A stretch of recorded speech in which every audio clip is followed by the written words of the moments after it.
ಬಹಳ ದೊಡ್ಡ ಚಾಣಕ್ಯ ಅಂತ ನೀವು ಬಿಂಬಿಸ್ತಿದ್ದೀರಾ. ಅವ್ರು ಇಲ್ಲಿವರೆಗೂ ಕೂಡ ಯಾವುದೇ ರೀತಿಯಾದಂತ ಅವರ ಒಂದು ರಣತಂತ್ರದಿಂದ ಚುನಾವಣೆ ಗೆದ್ದವರು ಅಲ್ಲ.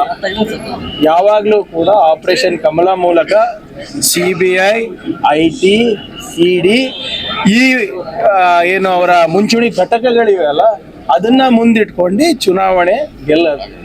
ಮಹಾರಾಷ್ಟ್ರದಲ್ಲಿ ಏನಾಯ್ತು, ಅಸ್ಸಾಂನಲ್ಲಿ ಏನಾಯ್ತು, ಮಧ್ಯಪ್ರದೇಶದಲ್ಲಿ ಏನಾಯ್ತು, ಕಳೆದ ಬಾರಿ ಎಲ್ಲಾನು ನಮಗ್ ಬಂದಿರೋಂಥ ಶಾಸಕರು ಅವರು ಖರೀದಿ ಮಾಡ್ಕೊಳ್ಳೋದು. CBI, IT, ED ಅಷ್ಟೇ ಅಲ್ವಾ ಅವ್ರದ್ದು? ಅದ್ರಲ್ಲಿ ಏನ್ ರಣತಂತ್ರ ಇದೆ? ಯಾಕೆ ಅವ್ರಿಗೆ ಪದೇ ಪದೇ ಚಾಣಕ್ಯ ಅಂತ ಹೇಳೋದು? ಅದು CBI, IT, ED ನನ್ನ ಕೈಲೂ ಕೊಡಿ, ನಾನು ಅವಾಗ ಚಾಣಕ್ಯನೇ ಆಗ್ತೇನೆ. ಆದ್ರೆ ಇವ್ರೇನ್ ಮಾಡಿದಾರೆ ಅದು ಹೇಳ್ರಿ.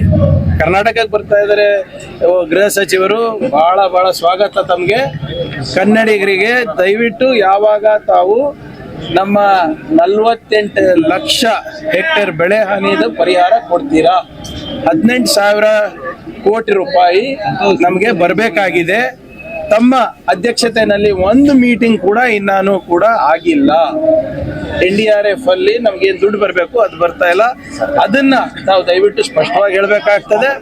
ಮತ್ತೆ ಇನ್ನೊಂದು ತಮಗೆ ಸಮಸ್ಯೆ ಎದುರಾಗಬಹುದು.